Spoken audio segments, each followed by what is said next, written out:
Bom, como você tem lidado com os dissabores da vida? Você tem prosseguido ou desistido diante das adversidades? Bom, a nossa mulher de hoje, ela nos ensina a viver uma vida bem vivida. Ela consegue, apesar de toda a dor que ela enfrentou, prosseguir e caminhar para aquilo que ela sabia que iria acontecer com eles. Ela tinha certeza de que Deus viria ao mundo, que Jesus viria ao mundo e salvaria a humanidade. Eu quero falar com vocês sobre Ana, a profetisa. Bom, essa Ana não é a mesma Ana, mãe do Samuel, que eu já falei aqui no canal. Eu vou deixar o link lá nas descrições, caso você ainda não assistiu para você conferir. Essa Ana, ela não é tão conhecida como a mãe de Samuel, mas também ela tem um legado para nossa vida que a gente não pode perder.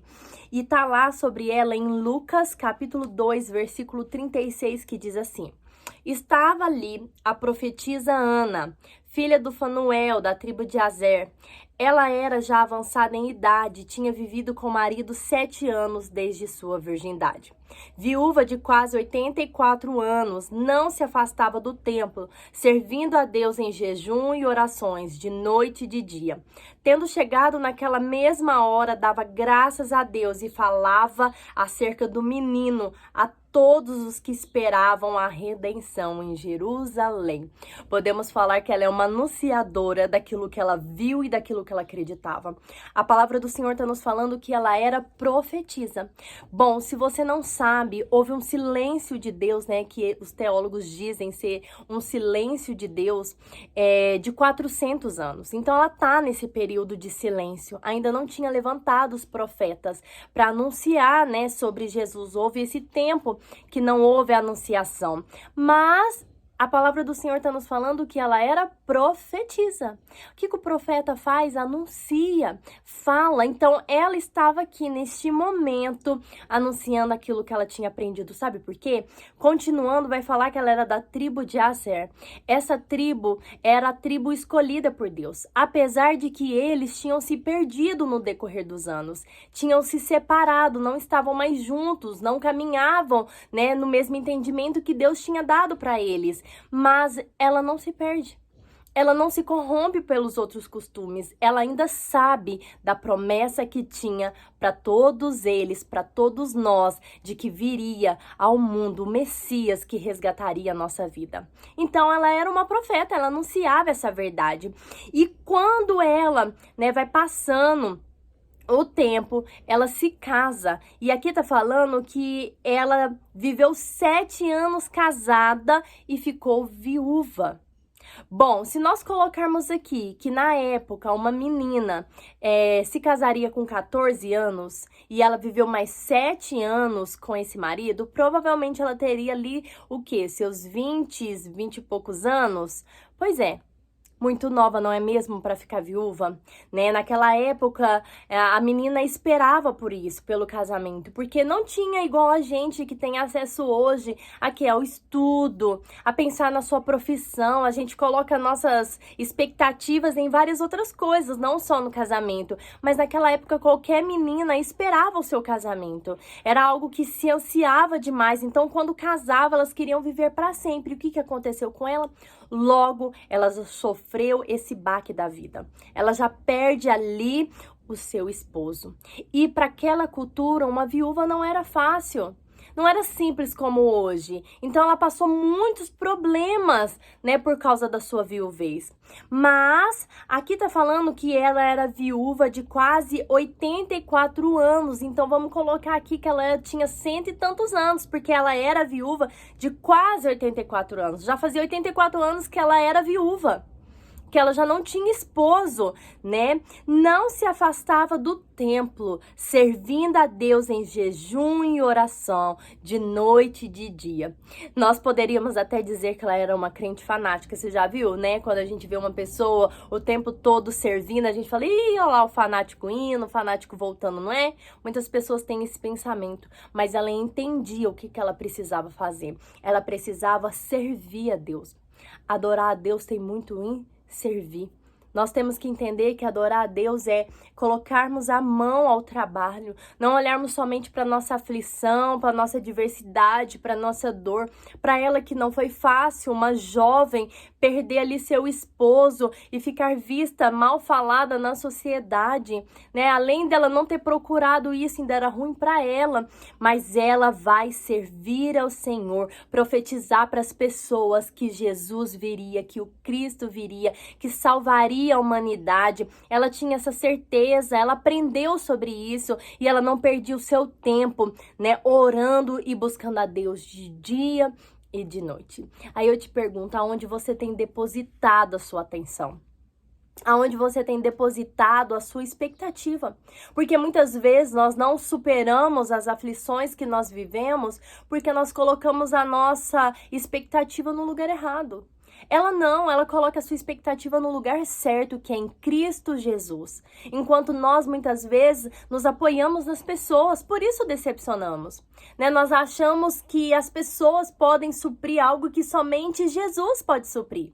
Mas é um erro nosso e nós precisamos aprender com Ana. Nós precisamos nos render à pessoa certa. E ela almeja pelo momento. Ela espera confiante, né? Ela tinha essa fé dentro do seu coração. E por ter essa grande fé, Deus permite que ela veja a apresentação de Jesus.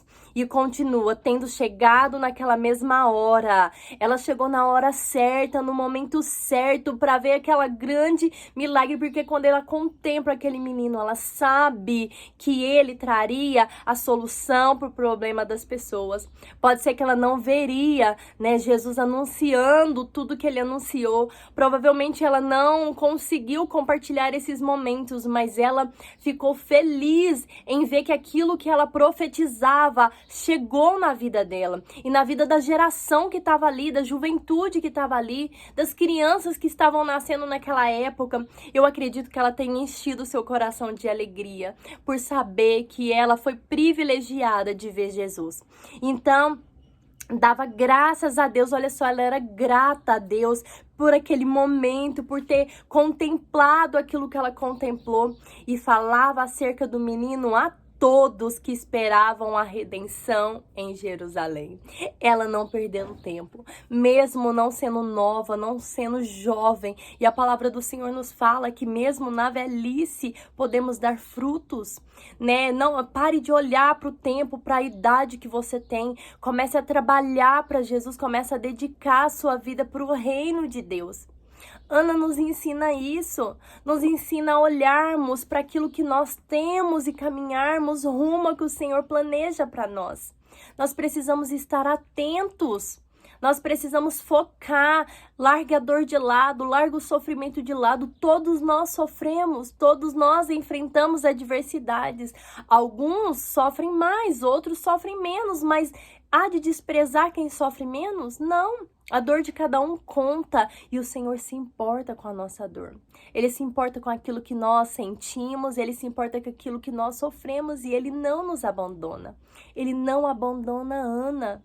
Ana consegue viver tudo isso de vida porque ela olhou para Cristo e ela caminhou para anunciar a verdade. Ela poderia ter desistido de viver, ela poderia ter ali dedicado a sua vida a outras coisas. Aqui a palavra do Senhor não fala se ela teve filhos ou se não teve filhos. E nós podemos entender que não importa aquilo que nós vivemos, não importa aquilo que nós enfrentamos. O Senhor é bom e fiel para cuidar de nós enquanto nós vivermos, seja lá quantos anos Ele sonhou para cada um. Mas nós vamos trabalhar para anunciar, para profetizar coisas boas na vida das pessoas. E é isso que eu vim fazer aqui com você. Eu vim profetizar vida aí no seu lar, vida aí na sua casa, a esperança da glória do Senhor invadindo o seu lar. Não importa o que você está vivendo, o que importa é que o Senhor se importa com você e não vai durar para sempre. A palavra do Senhor nos fala que o choro pode durar uma noite, há um tempo para chorar. mas vai chegar pela manhã onde vai vir o sorriso. É assim que a palavra do Senhor nos fala, e eu profetizo para você, para sua vida, que o choro pode durar uma noite, mas a alegria vem ao amanhecer. Tem um novo amanhã chegando na sua vida, tem um novo tempo, você verá esse novo amanhecer, esse nascer da graça de Deus sobre a sua vida, que você possa entender o que o Senhor planejou para sua vida, assim como Ana entendeu. Ana entendeu que Deus planejou para a vida dela. Não foi uma simples história, foi uma história muito grande. Tudo bem, você fala, mas só tem um relato dela, né, aqui nas escrituras. Sim, são 3 versículos, mas 3 versículos que nos ensinam muito sobre a vida. 3 versículos que nos dá esperança, né, para o nosso futuro, para acreditarmos que vamos sim marcar a nossa geração, que vamos sim deixar um legado para as pessoas que estão aqui neste mundo. Porque quando nós partirmos e não estiver mais aqui nessa terra, nós queremos deixar o legado do Senhor aqui para as próximas gerações. Que Deus abençoe sua vida, que você seja iluminado pela graça do Senhor. E até o nosso próximo vídeo, se Deus assim permitir.